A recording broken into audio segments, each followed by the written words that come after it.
ओम प्रकाश यादव जी के प्रभारी हैं, वो बताएंगे आप इसको क्या मानते हैं कि आज जिस तरह से दुरौदा की जनता ने सारे दलों को नकार दिया और एक निर्दलीय प्रत्याशी के प्रति अपनी आस्था व्यक्त की है, इसको क्या मानते हैं? पहली चीज तो सिवान की जनता निर्दलीय पर बड़ा विश्वास करती है। माननीय सांसद कविता जी की सास करीब 5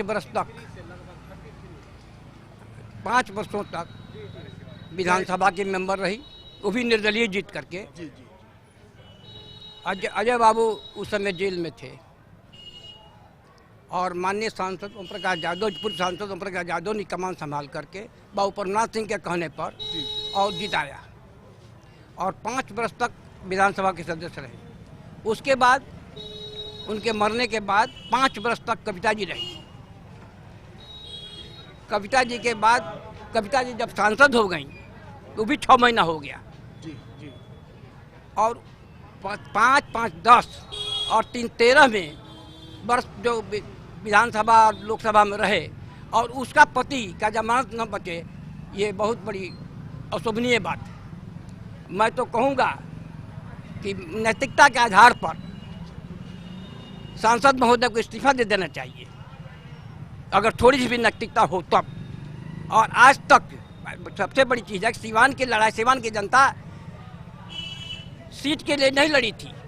सिवान की जनता जिस तरह माननीय पूर्व सांसद ओम प्रकाश यादव ने आज़ाद किया था आतंकवाद से, उसी आतंकवाद को पुनः सिवान में न प्रवेश करे, इसके लिए लड़ाई लड़ी है सिवान की जनता। और करणजीत सिंह को आपके पूर्व सांसद ओम प्रकाश यादव जी पर या फिर जो निर्दलीय प्रत्याशी जो आज दुरौदा के विधायक बन चुके हैं, इनके ऊपर एक आरोप लगा था चुनाव के दौरान कि ये सब दिन में भाजपा हैं और रात में राजद हैं। ये इस तरह के आरोप कहां से आ गए?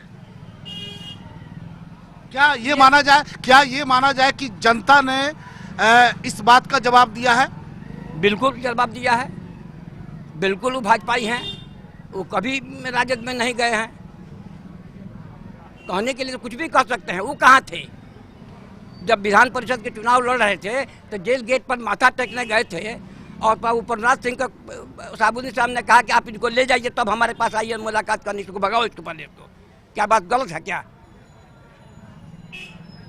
तो अब आपको क्या लगता है कि आज के समय में अगर कोई नेता, कोई दल, कोई पार्टी अगर जनता से सीधे नहीं जुड़ती है, जनता की बात को नहीं समझती है, जनता की भावना को नहीं समझती है, तो जनता उसे इसी तरह नकार देगी और यही नतीजा होगा कि चुनाव में हारेंगे।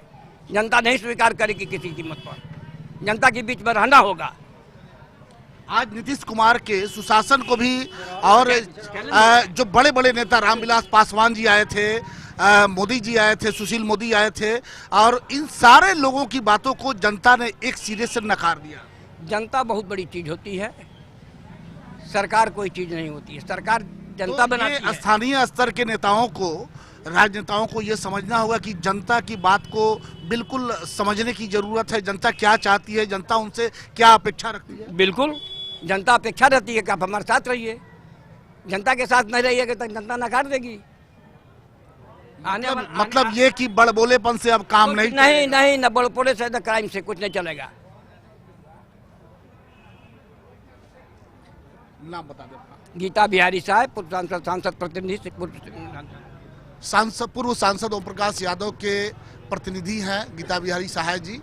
राजनीति को, सिवान की राजनीति को बड़े लंबे समय से और बड़े करीब से देखा है, और आज जिस तरह से इन्होंने साफ शब्दों में कहा कि बड़बोलेपन से अब काम नहीं चलेगा, जनता के दुख को, जनता के दर्द को, जनता की भावनाओं को, जनता की अपेक्षाओं को आपको समझना होगा, और तब शायद जनता आपकी बात सुनेगी। और आज व्यास सिंह ने, हमें लगता है कि जिस तरह से चुनाव की घोषणा के लगभग महीनों पहले से उन्होंने अपने क्षेत्र के दुरौदा के एक एक गांव को टटोलने का प्रयास किया था, वहां के लोगों की बात को समझने का प्रयास किया था, आज जनता ने शायद उसी का फल दिया है कि एक निर्दलीय प्रत्याशी, सारे दलों को नकार करके एक निर्दलीय प्रत्याशी के प्रति अपनी आस्था बताई है और आज यह निर्दलीय प्रत्याशी व्यास सिंह बिहार विधानसभा का सदस्य बना है।